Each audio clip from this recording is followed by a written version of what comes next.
আমার পকেটে একটা রুমাল থাকে, সাদা রুমাল। এই রুমাল দিয়ে যখন দস্তরখানা থাকে না, তখন আমি এই রুমালটা টেবিলের বিছায় দিই। তা আমি এই রুমালটা টেবিলে বিছায় দিয়া এখানে বার্গারটা রাখলাম, রেখে আমি ওই হাতুর বাটাল কাগজ চামচ যা আছে সব সাইড করে রাখলাম। এটা আমি হাত দিয়ে ছিঁড়ে ছিঁড়ে খাওয়া শুরু করলাম।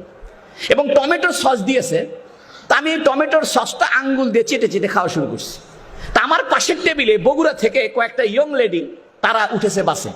ওরা আমাকে দেখে মুচকি মুচকি হাসে আর মনে মনে ভাবে, এই ভেলুর পাড়ার হুজুর কোথা থেকে আসলো, এই গাইয়া হুজুর কোথা থেকে আসলো।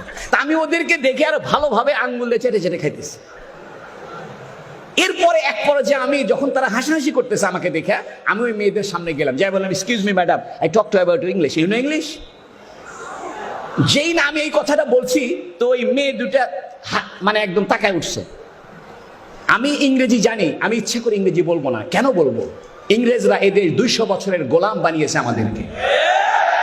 আমি মেয়ে দুটাকে বললাম, এক্সকিউজ মি। তো যখন আমি বলছি আর কিছু বলতেছে না, আমি বললাম, ম্যাডাম মনে কিছু করবেন না, আমি একজনের প্রেমে পড়েছি, তাই আমার এই অবস্থা। তা আমাকে বলতেছে হুজুররা প্রেম করে নাকি? আমি বললাম, দেখেন, আমি এমন একজনের প্রেমে পড়েছি, তিনি যখন রোদের ভিতরে যাইতেন একখণ্ড মেঘ তাকে ছায়া দিত। আমি এমন একজনের প্রেমে পড়েছি, তার গায়ের মধ্যে মশামাছি বসতো না।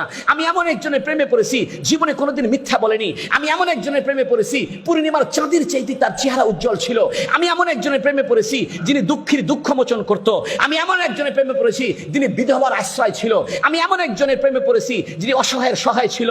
আমি এমন একজনের প্রেমে পড়েছি, যার শাফাত ছাড়া আপনি জান্নাত পাবেন না। আমি এমন একজনকে ভালোবাসি, যার থুতু মোবারক ছিল সুগন্ধ। আমি এমন একজনের প্রেমে পড়েছি, যার গায়ের ঘাম ছিল সুগন্ধ। ওই মুহাম্মদ সাল্লাল্লাহু আলাইহি ওয়াসাল্লাম যেভাবে চলতো, যেভাবে খাইতো, যেভাবে পোশাক গায়ে দিত, যেভাবে কথাবার্তা বলতো, ওই রকম করতে আমার ভালো লাগে। মুহাম্মদ সাল্লাল্লাহু আলাইহি ওয়াসাল্লাম দস্তরখানায় বিছায় খানা খাইতেন, আমি তাই খাবো। মুহাম্মদ সাল্লাল্লাহু আলাইহি ওয়াসাল্লাম টাকলুর উপরে কাপড় পরতেন, আমি তাই পরবো। মুহাম্মদ সাল্লাল্লাহু আলাইহি ওয়াসাল্লাম দাড়ি রাখছেন, আমি দাড়ি রাখবো। মুহাম্মদ সাল্লাল্লাহু আলাইহি ওয়াসাল্লাম মেসওয়াক করেছেন, আমি মেসওয়াক করবো। আমার পকেটে মেসওয়াক থাকবে। আপনি এটাকে খাটো করে দেখতে পারেন না? ছোট ছোট সুন্নত আজকে আমরা বাদ দিয়ে ফেলছি। হুজুর সাল্লাল্লাহু আলাইহি ওয়াসাল্লামের আদর্শকে আমাদের জীবনের থেকে দূরে সরিয়ে ফেলছি। আপনি ব্রাশ করেন, সমস্যা নাই, পেস্ট ব্যবহার করেন, এটা চিকিৎসা হিসেবে করেন, কিন্তু একটা গাছের ডাল হুজুর সাল্লাল্লাহু আলাইহি ওয়াসাল্লামের সুন্নত হিসেবে রাখেন। আপনি খানা খাওয়ার সময় আঙ্গুলটা চেটে খান, প্লেটটা আঙ্গুল দিয়ে চেটে খান। মেডিকেল সায়েন্স বলতেছে, যে ব্যক্তি আঙ্গুল চেটে খায়, প্লেটটা চেটে চেটে খায়, তার মুখের ভিতরে এক ধরনের লালা সৃষ্টি হয়। এই লালাটা তার হজমের উপকার করে।